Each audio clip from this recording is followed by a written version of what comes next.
You're listening to the Savage Lovecast, Dan Savage's sex and relationship show for grown-ups. If you're under 18, get out of here, youngin'. If you're stuck in a relationship quandary, or if you're looking for sexual harmony, well, there's nothing you can't ask on the Savage Lovecast. It has been hot as fuck here in Seattle this week. We had a mild summer overall, but high 80s, low 90s the last 6 or 7 days. Word of warning. Turns out painting your west-facing house black as the planet heats up, not a great idea. Make a note of it. So, if I was ever tempted to strut down the middle of the street in nothing but my underpants at 4 in the morning, in the middle of the night, when it's cooler outside than it is inside, it was this week. So I feel you, Lil Nas X. I feel you. Thursday night, or very early Friday morning on a hot night in Los Angeles, Lil Nas X was seen strutting down the middle of a deserted Ventura Boulevard at 4 a.m. in nothing but white cowboy boots and tighty whities. Somebody, because of course somebody was an asshole, somebody pulled out a phone and made a video, which wound up on bottom-feeding celebrity gossip website TMZ, and Lil Nas X was taken to the hospital for a suspected overdose. Today we learned he's been charged with 4 felonies, 3 counts of assaulting an officer, 1 count of resisting an officer. I want to see the body cam footage. Cops have charged people who looked at them funny with assaulting an officer, so I'm going to want to see some proof before I draw any conclusions here. Lil Nas X, who has always courted controversy, came in for a lot of judgment, shaming, and scolding online after the videos were made public. Tons of it from other gay men. Some of those comments, extremely cruel. One gay man jumped online to push back, frequent Lovecast guest Leo Herrera. I was going to read his comments that he posted to Instagram here myself, and then I thought, why not ask Leo to make a voice memo on his very own phone and email it to us at q@savage.love. Here's Leo. Hi, Dan. There is so much to unpack about this little Nas news. First, what 26-year-old gay hasn't strutted home in their undies at 4 a.m. after a wild night out? I know I sure did, but had I been this famous, friends would have made sure that I wasn't alone or filmed by an asshole to sell to TMZ. Fame is isolating and corrosive.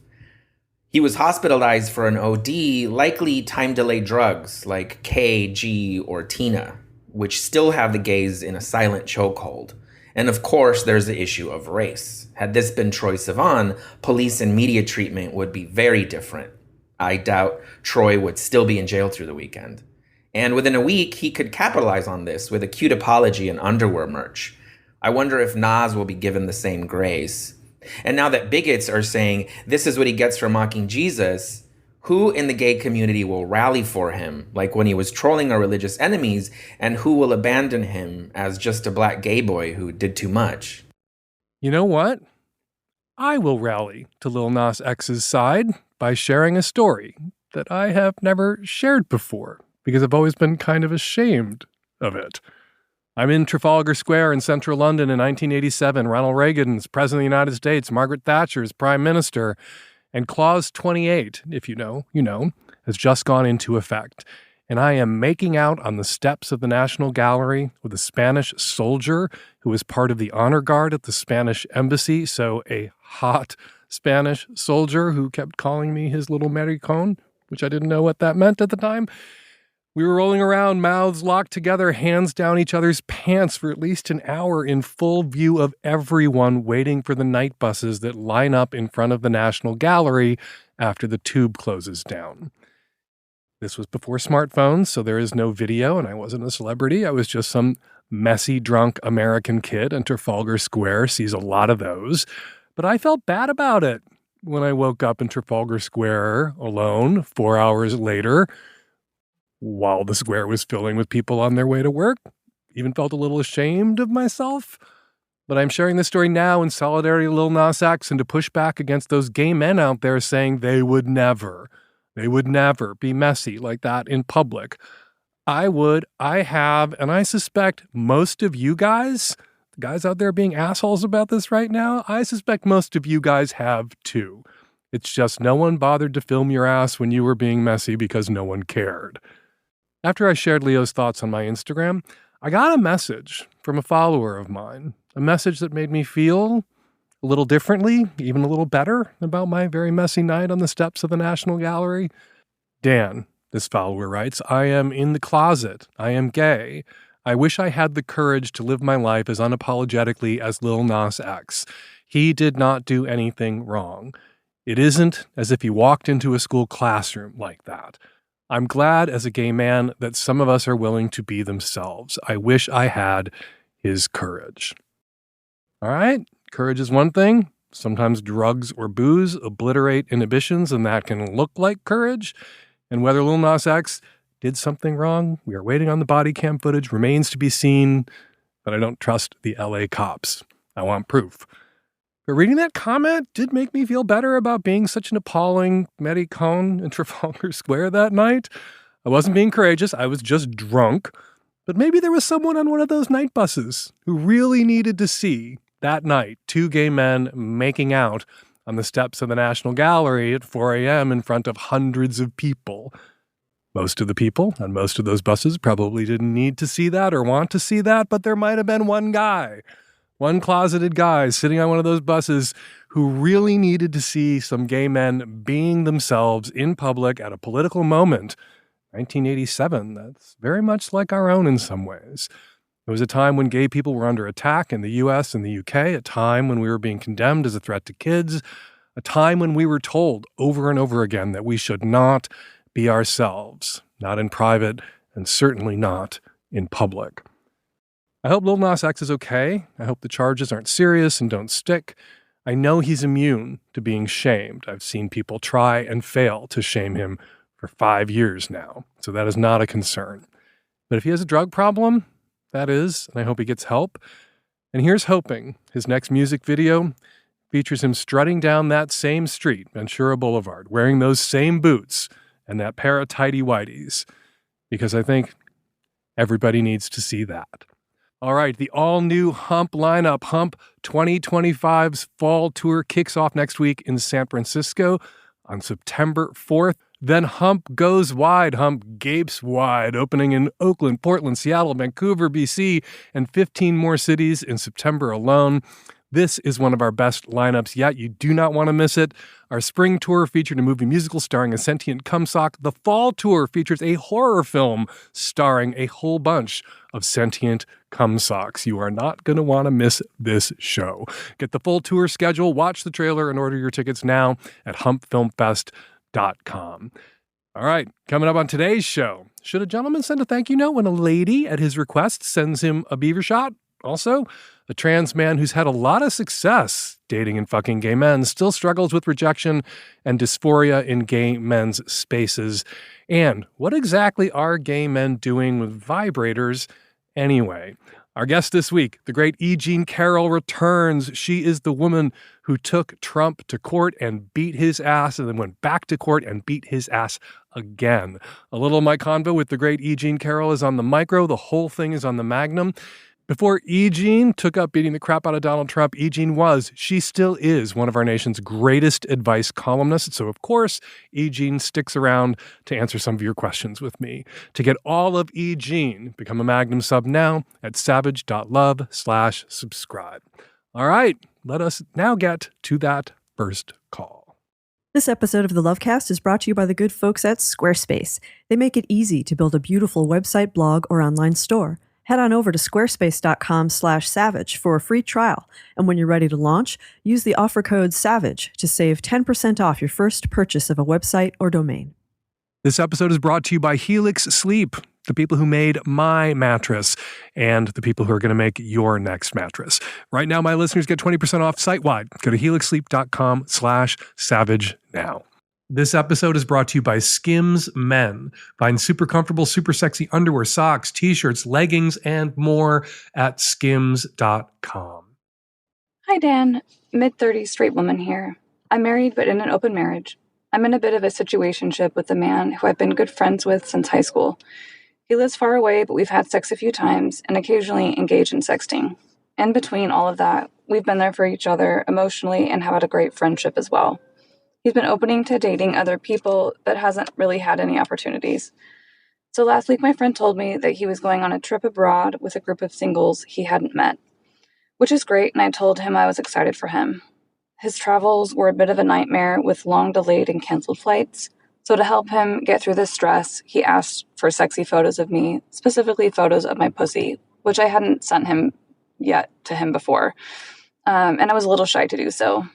Up until then, we had been doing a lot of texting and communication was frequent. But once he got with the singles group, I got radio silence from him. After a few texts and no response, I sent him a text saying, "Hey, I'll give you some space during your trip. Hope you have fun." Didn't get a response. I just feel hurt and tossed aside. I feel like it's not cool to ask someone for pics of their cooch while you're stressed and then give them radio silence. I didn't expect to talk with him the whole time during the trip, as I know it's a singles trip and he may be wanting to have experiences with other women, but I just feel like I would have appreciated some, transition between our period of frequent talking and then nothing, like a, "Hey, I'll get back to you after our trip. Thanks for the pics." But it was just nothing. Am I being too sensitive here? Knowing him, I'm sure he'll reach out when his trip is over, but he's easily defensive, and I'm not sure if it's worth it to say something or not. I would just love to hear your thoughts, if you think it's worth it to say something and say how I feel, or if I'm being too sensitive and if it's not worth it. You are not being too sensitive. Somebody asks you to do something for them via text, take a picture, send them a picture. You do that thing for them, you take the picture, you send it to them. Silence? No acknowledgement of receipt? No thank you? And I'm sorry. Oh yeah, he's off at a singles thing he's with a bunch of other people. His dance card is full. He's busy. He's still taking shits. He's still sitting down on the toilet every once in a while, no doubt with his phone in his hand. His phone that now contains, in his saved photos, your beaver pics. And he can goddamn well send you a brief thank you note, some acknowledgement. Yeah, that was stressful. The flight was stressful. Your beaver shots got me through it. You're the best. Talk to you when I get back. That would take, to send that text, would take all of, oh my God, not even a 16th or a 34th of a shit. He could have sent you that text. That he didn't send you that text. I mean, it doesn't mean you should never see this man again. You should never talk to this man again. But at the very least, when you see him, you should say, would it have been so hard to send me a thank you note? And then if he asks defensive, if he's a dick about it, well, obviously you shouldn't be sending him beaver shots ever again. And you shouldn't be wasting your time on this secondary partner ever again. If he can't be polite and considerate and courteous and send you a thank you note for the sexts that you sent him at his request. He should have sent you a couple of sexy sexts back. That's how that transaction is supposed to work. And he couldn't fucking be bothered? I'm sorry, don't make excuses for him. Yeah, he's busy, he's doing his thing. He's at this singles retreat. Okay. He is still alone with his phone every once in a fucking while, because every once in a fucking while he has got to empty his bowels. And he could have sent you a thank you note, and he fucking didn't. If I were you, I would be pissed. Hi, Dan. I've been with my partner for 12 years now and married to him for about half the time. He's 20 years younger than I am. What started as a hookup turned into something much deeper, and I'm still surprised and grateful for how it's all developed. About 2 years ago, my husband cheated on me, not just once, but with 5 different people. It happened while I was away, while he was away, or even when I was out mountain biking. It almost ended our marriage, but we chose to try couples therapy and work hard to rebuild things.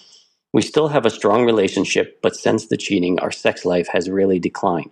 It feels like sex has become more of a marital obligation than something that's exciting or passionate. I suspect that he still wants to have an open relationship, but only agreed to monogamy during therapy to keep the peace. I worry he's no longer truly interested in me. I've since suggested we explore an open relationship, but openly and honestly and without any secrecy or betrayal. I want to be able to talk about it, reflect on how it feels and affects us, and then decide whether to continue, adjust, or part ways if it's not aligned. He's not on board with that. We've had some threesomes in the past, which we both enjoyed, but finding someone that's into a 61-year-old white male and a 41-year-old Asian male isn't easy. Do you have any advice on how we can rejuvenate our sex life, either with a monogamous framework or through some version of an open relationship that works for both of us? So your options here are to have a good but open relationship, good sex life, open relationship on his terms, or a lousy sexual relationship and closed on your terms. His terms seem to be, I get to do what I want on the side without having to come to you and get your permission in advance, or file an after action report with you where we pick through how it made you feel and discover, almost inevitably when these sort of things are processed by people, where one partner wants an open relationship and the other kind of doesn't, where we pick through what I did and find out how I did it wrong and I get in trouble for what I did. That may be his thought process there.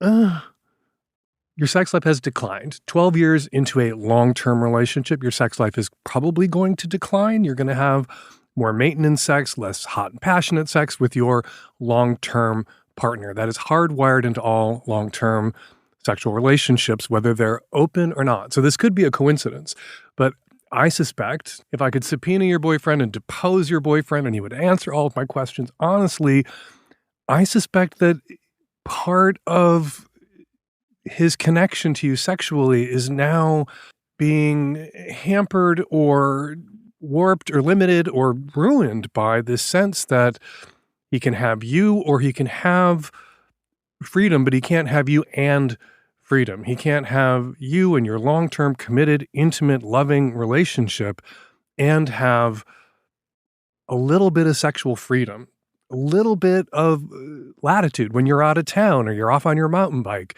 to have a sexual experience that's his. I talk a lot about zones of erotic autonomy on the show. Usually when I talk about a zone of erotic autonomy, I'm talking about don't police the porn that your partner enjoys when you're not around. You can't control what your partner's fantasies might be and whether you're at the center of those fantasies. And you're probably not at the center of your partner's sexual fantasies. You're at the center of your partner's sexual reality, and that should be enough. But there's a lot of people out there who feel very threatened when they find out their partner sometimes thinks about other people. Your partner seems to need or want a zone of erotic autonomy that's a little broader and wider than the zones of erotic autonomy I'm usually referring to when I bring it up. He wants a zone of erotic autonomy where he's allowed, without having to go to you and process it first or process it after and get in trouble potentially for the choice that he made. He wants to be allowed to sometimes have sexual experiences that are his and his alone. Now, when he was having those experiences, when he was violating the monogamous commitment that he had made to you, which was not okay, good thing you got into couples counseling to process that, sounds like you had a better sexual connection then. Sounds like he was occasionally fucking other people and enthusiastically fucking you, but now, under the new regime of we had to monogamous back up to save this marriage, and he's in the doghouse and he's in trouble, and you will allow him some degree of openness on the condition that he sit for regular prosecutorial interviews with you.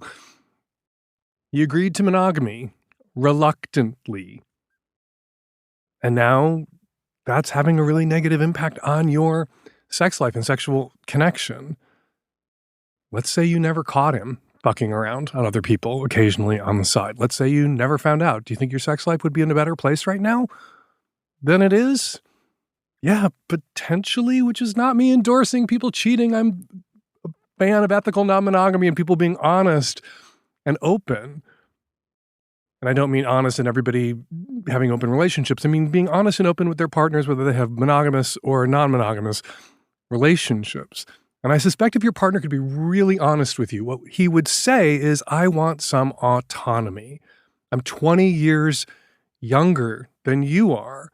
I am hornier probably than you are. And I just kind of want to, he's been with you since he was, 29 years old? I just want to have my crazy gay early 30s that I didn't have because I was in a monogamous committed relationship with you, but I don't want to have to get dad's permission to take the car out for a drive. And by car, I mean ass, and by ass, I mean his, and by drive, I mean go fuck around with somebody else. Can you let him have that? Maybe you can't, but the consequence of not letting him have that degree of autonomy, and also him not having to clear everything with you or discuss everything with you or process everything with you, maybe your sex life being what it has become in the wake of the affairs being discovered, which is routine, reluctant, grudging, what he does to keep you. None of this is to excuse what he did behind your back. I don't excuse it. He should have come to you and negotiated an honest, open relationship. But if what you want is what you had, I think just based on the assumptions I'm making here about your husband and where he's at, you may have to allow him to do what he had been doing without having to clear it with you first. You may have to retroactively consent to the kind of fucking around he was doing behind your back and bring it in from the cold and allow for it. I think that's how you would get a good and enthusiastic and happy sex partner in your husband back in your bed. This episode is brought to you by Squarespace. They make maintaining your website so easy, a cave woman like me can do it. Combining 2 decades of industry-leading design expertise with cutting-edge AI technology, you can unlock your strongest creative potential.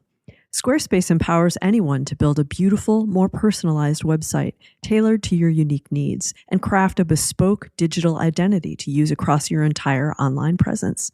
Get started with Squarespace's award-winning designer templates, then customize the look, feel, and features to fit your brand or business. Choose from expertly curated color palettes that can be applied to any template, getting you one step closer to a finished product. Why? Just yesterday, I was charged with adding photos to my band's website. Click, click, click. I pressed a few buttons and blam! Consider my website updated. So intuitive, so efficient. Get your bandmates off your back. Squarespace also has powerful built-in SEO and commerce tools, so you can quickly get a site up and running that supports your business. Head on over to squarespace.com for a free trial. And when you're ready to launch, go to squarespace.com/savage and use the offer code SAVAGE to save 10% off your first purchase of a website or domain. That's squarespace.com/savage and use the offer code SAVAGE. Oh, hey, Dan, I'm listening to Lovecast 979, and you were just talking with your guest about vibrators, namely Magic Wand. And you were saying how you and Terry bought one 30 years ago. It still works. And I was wondering, what do gay men do with the vibrator? Is it, well, you said it works on the penis. Take it from me. So you can put it on the penis and just vibrate the penis. Is it also for insertion? But what does the guy do with the vibrator? Well, with the original classic Hitachi magic wands, a guy can defend his home and family with that vibrator. It's basically a vibrating baseball bat. Somebody breaks into your house, you can clock them. You don't even have to plug it in. You don't have to turn it on. You can fucking take them out with a Hitachi magic wand in the right swing. Look, a clitoris, the head of a penis, analogous, same bundles of nerves, basically. Some women enjoy the feeling of a vibrator being pressed directly onto the glands of their clitoris, the exposed part of their clitoris. Some men enjoy that feeling, vibrator pressed against, laid against the glands of the penis. I talk about what's great about a really powerful vibrator and how it can send deep vibrations and sensations into the body through layers of muscle and fat and tissue. And for some women, most of the clitoris is deep inside the body. There are clitoral shafts, wings, erectile chambers.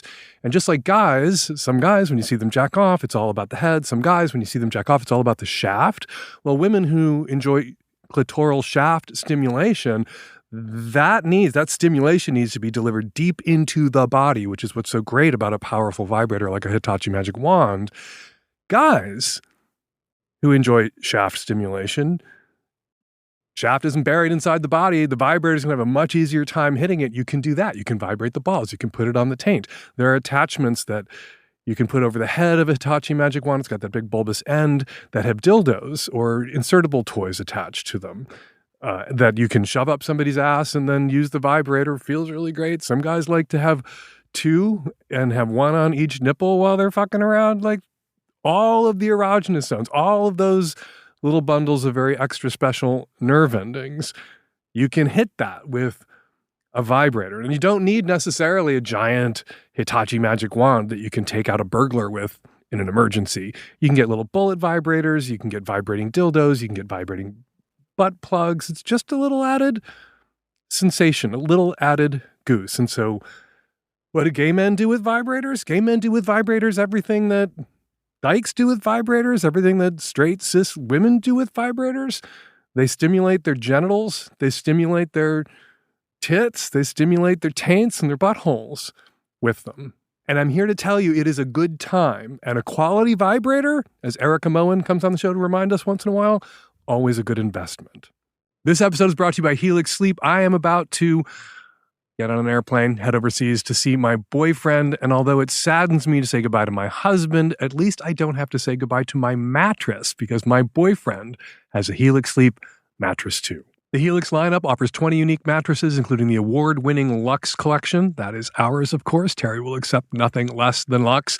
The Helix Elite collection, a mattress designed for big and tall sleepers, and even a mattress made just for kids. To figure out which mattress is right for you, take the Helix Sleep Quiz to find your perfect mattress in under 2 minutes, and your personalized mattress will be shipped straight to your door free of charge.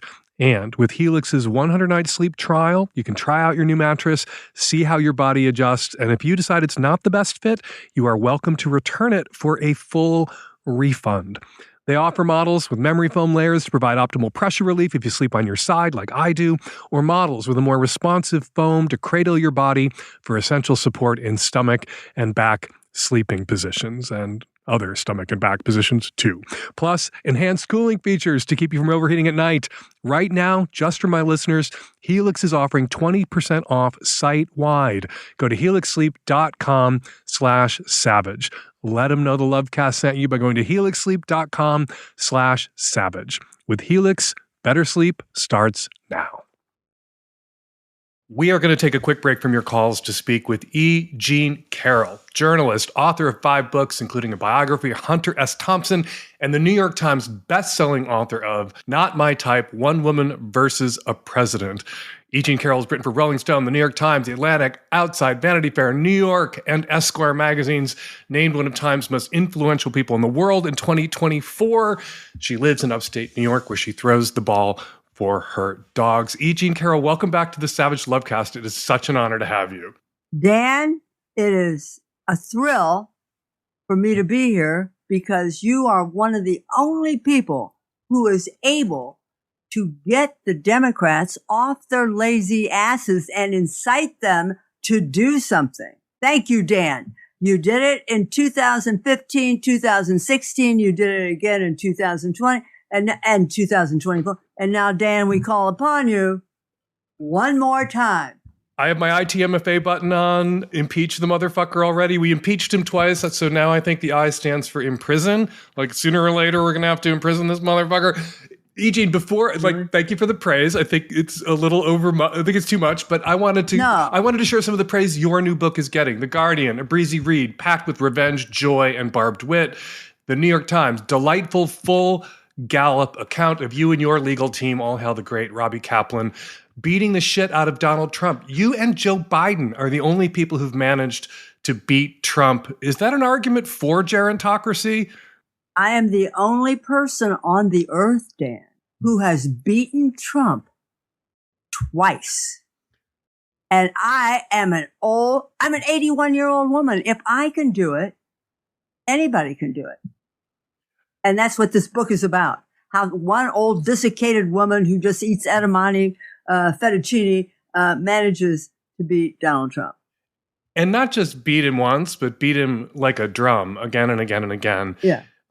Your last book recounted Donald Trump sexually assaulting you in a dressing room at Bergdorf Goodman's in New York City in the 90s. and he called you a liar, and you sued him, and you won a $5 million judgment, and he turned around and lied some more. And then you won a judgment for $83 million. The current running total with interest is that man owes you $100 million. Do you think you're ever going to see that money? Well, I happen to have her generation's single-minded greatest attorney, Robbie Kaplan. So yes, I'm going to see the money. That is, if we have a banking system, if we can hold on, we can win out. If we can just hold on, we just can't lose heart. And I believe I will get the money, and then I'm going to be giving it to everything that Donald Trump hates: gay rights, women's rights over their own bodies, immigrants. That money is going to, of course, what I'm going to do with it changes every day because, the exigencies of what's going on. Now I'm thinking it should go to Washington. Well, my impulse, when we raised $1 million, grossed $1 million with the ITMFA campaign in 2016. And my impulse was your impulse. Gave the money to the ACLU to fight for queer rights, gave the money to Planned Parenthood to fight for women to have control over their bodies, gave the money to the Immigrants' Rights Organization to fight for the rights of immigrants. So I support your choices there. But man, we're not going to have a country for immigrants, women, queer people to be safe in if we can't take back some part of the federal government. So maybe that money would be well spent on political campaigns.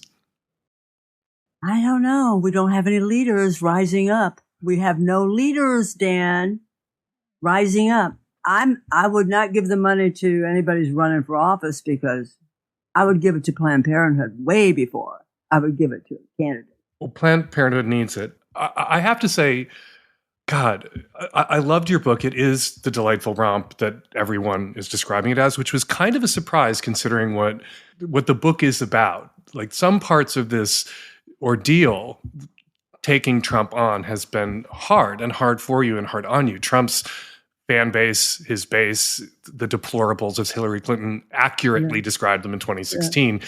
They're violent and they're crazy. You did come in for a lot of death threats and terrible attention from his base because you were kicking the shit out of him up and down the street. How did you get through it? I don't care if they shoot me. I don't really care. You know what? I've lived a fabulous life. I've been a longtime fan of your column. As you know, been a long-time fan of yours. We're going to talk about that in a minute. And I've had a great life. And if you're frightened, you can't do anything. I knew I was going to pay a price. And going to trial twice turned out to be hilarious. I had never been in a courtroom. I was surrounded with characters that not even Jonathan Swift could have invented. And the way, I had thousands of pages of official court transcripts. Dan, and I know you've read court, they're a scream. The book turned out to be very funny because the situation of suing Donald Trump and having him sit, this close to me, if I reached out and I could have grabbed him. Sitting in a courtroom with Trump all those days, it was one of the funniest, most comedic situations anyone on earth could find herself. It was, and I'm an old journalist, of course I'm going to write about it. You mentioned we don't have a leader on the left. We don't have Dems, maybe except for Gavin Newsom, who's trolling Trump finally in a way I think Trump needs to be trolled. But let's talk about the cowardice on the right. Let's talk about all these Republican members of Congress and senators who will tell people on the down low, on background, with a guarantee of anonymity, that they oppose a lot of what Trump's doing, but, they get angry phone calls, they get these death threats, and so they can't. We kind of live in the golden age of death threats. It's really easy to make a death threat now. You don't need an envelope and a stamp. You just need an anonymous email account. And yet, there you are saying, if one of these pieces of shit shoots me, I've had a great life. You have more balls than every member of the U.S. Senate in the GOP and every member of the Congress in the GOP, all of them combined. Your ova are bigger than all of those men's ball sacks combined. Why are they so afraid? And I guess I need to send all of them your book so they can have an example in their lives of somebody with courage to take on Trump. everybody's holding office in Congress right now is trying to hang on to their seat in Congress. It's all about money. It's all about money. Money turns brave people into cowards. It's just money, Dan. Or do you not agree? No, I agree, because years ago, during the It Gets Better project, even before that, Fox News came after me a few times in Breitbart, and I would get death threats. Oh, I remember. And the thing about a death threat, I think, I'm trying to remember the writer who said this, that somebody who's going to kill you is going to show up and kill you. They're not going to send you a note before they come around your house. People in Congress who are Republicans hide behind the threat. They get this pass because, they get threats. Everybody gets threats. We understand. And yet, they're just cowards. I wanted to actually talk to you about the opening of the book, which, considering the subject matter and what you've been through, it's so joyous. And I just fucking loved it. You open the book with Trump's odious lawyer asking you how many men you've had sex with, forcing you to recount your sexual history in your deposition. And it's obviously an effort to shame you. Yeah. Oh, You're a sexual person. Therefore, nobody could ever possibly have ever sexually assaulted you because you've chosen to have sex and be a sexual person. And you delight in sharing these encounters, all of them consensual. The college boyfriend, the writer, the Broadway star. We should all be so lucky as to lose our virginities to an Olympic gold medal winning swimmer who's losing his virginity to us in a lovely hotel room. Eugene. The Meridian in Indianapolis. Being in a deposition, they had prepped me for months. And I was terrified because I had to tell the exact truth constantly. I had to stop and consider what I was going to say, and then I tell the truth. And then this question comes up. Alina Habba Esquire, this huge diamond on a ring, twinkling. She's wearing a Chanel suit, and she's quite effervescent, Alina Habba Esquire. And she says, would you mind, Miss Carroll? I hate to ask. And then she asks who I've slept with. Dan, I love talking about my lovers. As you know, I loved my lovers. One of my lovers showed up at the book party, Dan. Anthony Hayden Guest, the man about town of the 80s and 90s in New York, that he was alive because he went to every single party in New York during the 80s and 90s, every single party, and had every glass of wine. And there he was, one of my lovers at the book party. So those few minutes where I could recall the wonderful men that I knew and what happiness they brought me. Richard Harris was one of your lovers. Oh, salute. Ben Vereen, Broadway star, one of your lovers. Ben Vereen is still alive. Have you heard from him since the book came out? I have, no. And I haven't talked with the Olympic gold medal winner, Fred Schmidt, who was also the man who opened up the hatch when after the moon landing, when they landed in the ocean, Walter Cronkite with a tear in his eye as Fred opened the hatch, and out comes Neil Armstrong. So these were all, they had fought in Vietnam. And Robbie Kaplan, my attorney, when I said Olympic gold medal winner, she rocked forward and thinking, oh, damn, Donald Trump, you never had an Olympic medal. Donald Trump never looked good in a Speedo for an instant in his entire life. And your first lover was a man who could rock a Speedo. Oh, did he rock it? Maybe I should look him up. I hear he's in Guam. There's so much more of my conversation with Eugene Carroll on the Magnum version of the Savage Lovecast that you can subscribe to at savage.love/subscribe. Me and Eugene, we answer a couple of listener questions because we are both advice columnists, and we reveal a secret trick we advice columnists use. When you subscribe to the Magnum, it supports the show, and you get so much more great content, including invites to Savage Love Live. So, for more Savage Love, for more Eugene Carroll, for more Savage Lovecast, become a supporter of the show. Become one of my subs over at savage.love. This episode is brought to you by Skims. I consider myself something of an underpants connoisseur. I have tried many kinds, but Skims wins the prize. I love how they feel when I'm working out. No one can see them when I'm working out. And I love how they look on my husband and my boyfriend. They both look scorchingly hot in their Skims. Skims came out with their cotton 5-inch boxer brief, and it puts other brands to shame. They hit right at the thigh, and they stay there. They don't move around. They don't ride up. They don't bag out. They don't give you that 5 p.m. wedgie. If you're a boxer brief guy like me, like mine, this should be your next pair of underpants. Shop Skims Men's at skims.com. That's SKIMS.com. Let them know the Lovecast sent you. After you place your order, select podcast in the survey and select our show in the drop-down menu that follows. Hi, Dan. I am a trans gay man living in New York City, and I have recently developed a new level of dysphoria when it comes to cruising and or hooking up with guys. And it's notable because this is not something that I dealt with earlier on in my transition.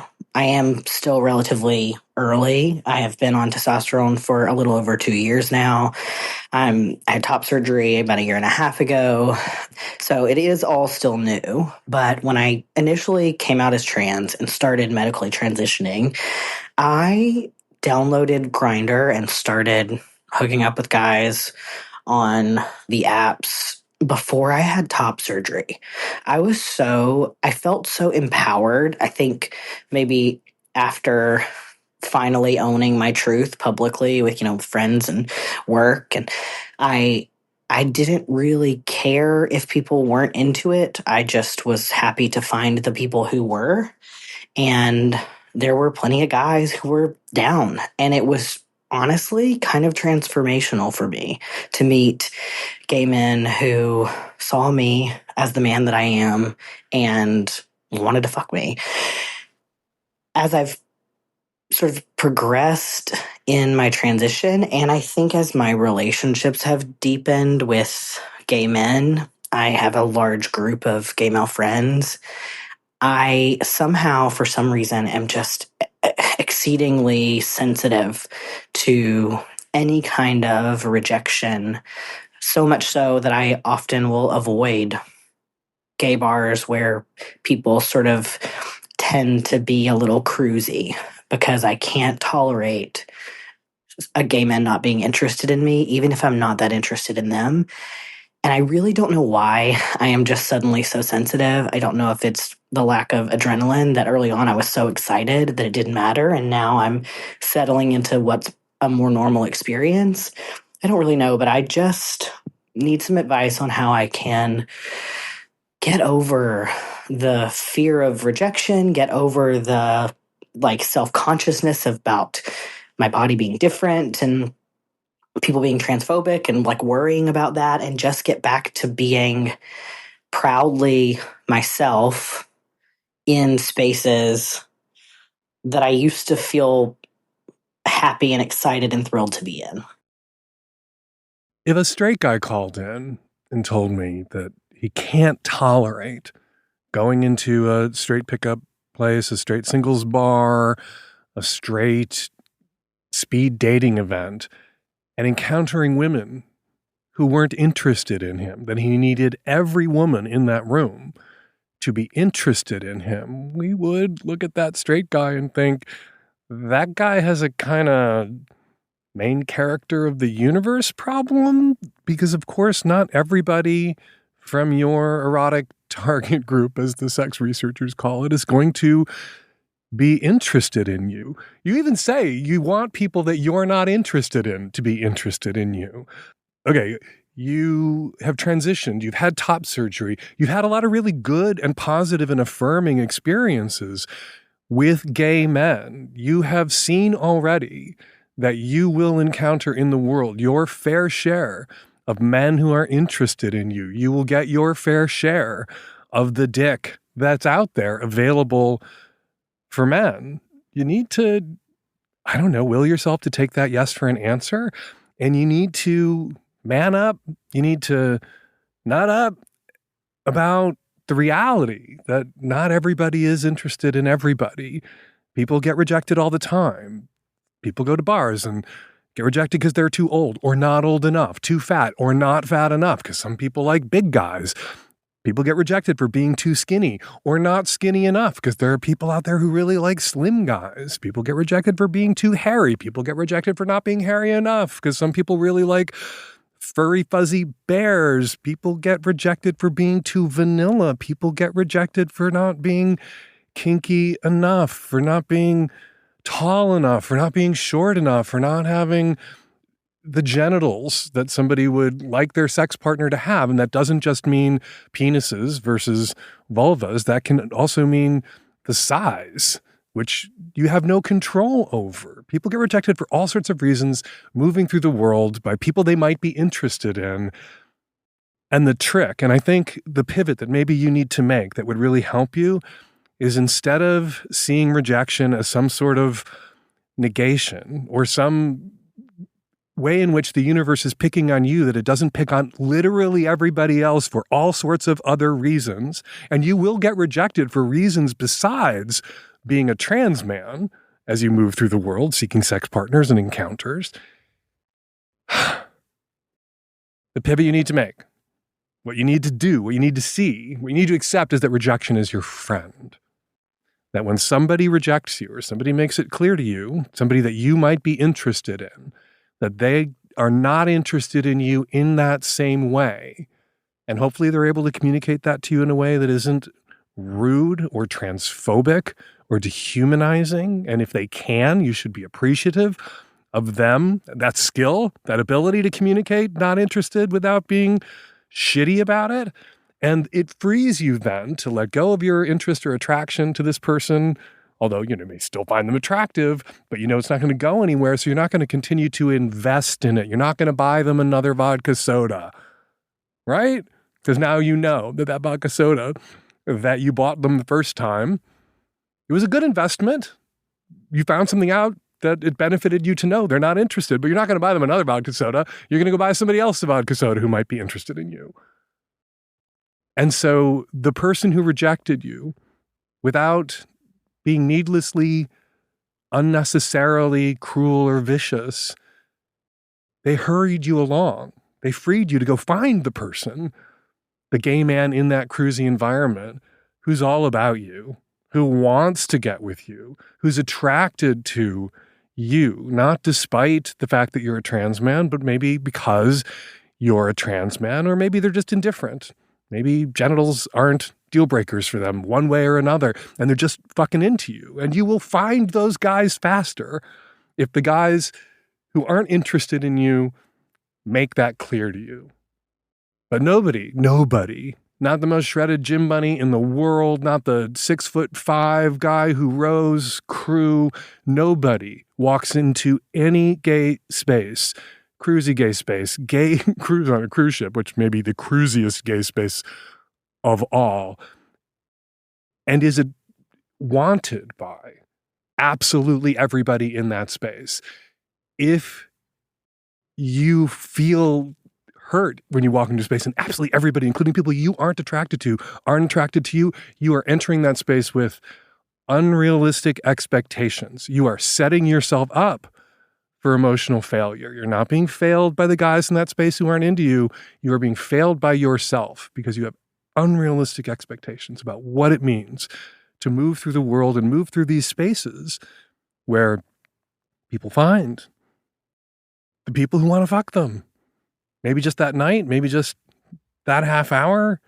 Maybe they enjoyed fucking them so much in that cruisy space, they want to fuck them again, or they run into them again in that cruisy space, then they go get something to eat, and then 25 years later, they're still together and still fucking. You can't have everybody. Can't have everything and everyone that you want. And it's a little weird that you want everything and everyone, including people that you don't want, to want you. Maybe something to talk about with a shrink, with a therapist, with a counselor. Gay men have accepted you as a man, affirmed you with their dicks as a man. In a gay cruising environment, you will find other gay men who will do the same, who will see you as the gay man that you are. They're not all going to want to fuck you any more than they'd all want to fuck me. because I'm too old, or I'm too married to other people, or whatever. Lots of reasons people don't want to fuck me. Lots of reasons people aren't going to want to fuck you. It's a fact of adult life that you have to accept. All right, time for listener feedback. First up, a few comments listeners left in the comment threads about last week's show. Says Andrew, I know I don't speak for the majority of gays, but in the case of the two different callers wondering about how to change to fit the expectations of gay men, to both I wanted to say, don't. Be yourself instead of fitting in with what you think they want. It's much more attractive when a guy has the balls to put himself first, to be who he wants to be. Agreed, Andrew. Unless a guy wants to be that guy who doesn't use deodorant at the gym, no one should be that guy. Says Delta 35. Dan, great guest spot with Kashana Cawley regarding New Yorkers tweeting about your socks at Equinox. For every Equinox, Republican Trump-loving ownership, but I've heard the saunas are fun. Forever Equinox judgy Jim Rat NYC has 10 live out loud pizza rats, being our own true selves, doing whatever the fuck we want. And it's so big and busy, most people just mind their own business. Still, I want to see a pic of those socks, Dan. If I can dig up those socks, Delta, I will post a pic. Finally, says Jonathan about the same call, I am grateful I live in a major city that is not NYC levels of Equinox high strung. I get plenty of action despite the Twinkie 8-pack not being quite what it once was. I eat like a European, but I don't always walk like one. And if gays where you live are judgy, you can try moving. If it's one city that's the problem, it's the city. But if you're perpetually single and bitchy, it's you.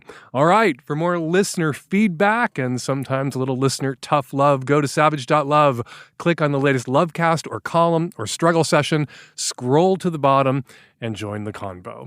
And now, Savage Love listeners who left voicemails on our answering machine about last week's show get to have the last word on this week's show. This is for the person in episode 981 who was looking for tips on dominating a partner who is bigger and stronger. Dan suggested getting clear on what you want, and I think that's important, but it's also really helpful to establish with your partner what they want. What is their motivation within the context of the scene for submitting to your will? What you want and what they want can be anything, but once you've established that, you build your scene around it. That might look like, if you want to eat my pussy, you're going to have to let me smack you around, or it might look like, if you want me to smack you around, you're going to have to eat my pussy. Hi, Dan. This is a response to the caller whose dom told her she didn't have the right demeanor to effectively dom him. I agree with everything you said. I just wanted to add that he's not doing anyone any favors by saying that. I wanted to reassure her that domination/submission is a two-person or multi-person game, in the sense that everyone has to play their part. And for her to be an effective dom, he has to be an effective sub. And part of that is not questioning her authority, which he is doing already. So if this is going to work, he's going to have to be a good little boy and submit to her. I'm calling in response to the small caller who identifies as a bottom and as a sweetie pie who wants to become more dominant. Dan gave some excellent advice about blindfolding the partner, tying them up, and doing what the caller wants, and then tosses off to let go of performance anxiety. But I think it may be more challenging than that, because the caller has developed a lifelong strategy of sweetie pie to survive in this world and to get what they want. But now they want something different, so must take on the hard task of personal growth to claim their authority and believe that they deserve to insist upon what they want. And I'm going to disagree with Dan on one thing. At one point, he says, as a tiny person, you can't throw them around. As a judo black belt and a high school wrestling coach, I can promise that throwing people around is a skill that can be taught and can be learned. I've taught my much smaller and less strong partner to topple me and pin me down so that I can't escape. And I experience a delicious combination of laughter and terror about being helpless and what they might do next. The caller can attend a local judo club and in a matter of some weeks will have developed some new grappling skills and perhaps more confidence to have their way with more power. And we are going to leave it there. Got a sex question, got a relationship problem, go to savage.love/askdan to record and upload your question directly onto our website, or you can make a voice memo on your very own phone and email us your question or your comment by sending it to q@savage.love, or you can call us at 206-302-2064 and leave us a message on our answering machine like it's 1983. You know what? A holiday weekend is a great time to shoot a film for Hump. It's easy to do, free to submit, and if your film is selected to be part of the Hump 2026 Amateur Porn Film Festival, you will make money because Hump pays its filmmakers. Get your 2026 submission info, all you need to know, and tickets for the upcoming 2025 fall tour at humpfilmfest.com. I had a blast with my Magnum subs at Savage Love Live last week. More than 400 subs joined us for the live show. The next Savage Love Live is September 27th. If you want to be there, if you want an invite to the live show, become a supporter of the show right now at savage.love/subscribe. Follow me at Blue Sky at Dan Savage. Follow me on Instagram at Dan Savage. The best place to find all things E. Jean Carroll is her Substack, Ask E. Jean. That's ejeancarroll.substack.com. And her wonderful, hilarious, touching, surprisingly moving new book, Not My Type, One Woman versus a President, is available now wherever books are sold. The Savage Lovecast is produced every week by Nancy Hartunian, and me and Nancy and the tech-savvy at-risk youth. We will all be back at you next week on an installment of the Savage Lovecast. Thank you, as ever, for downloading.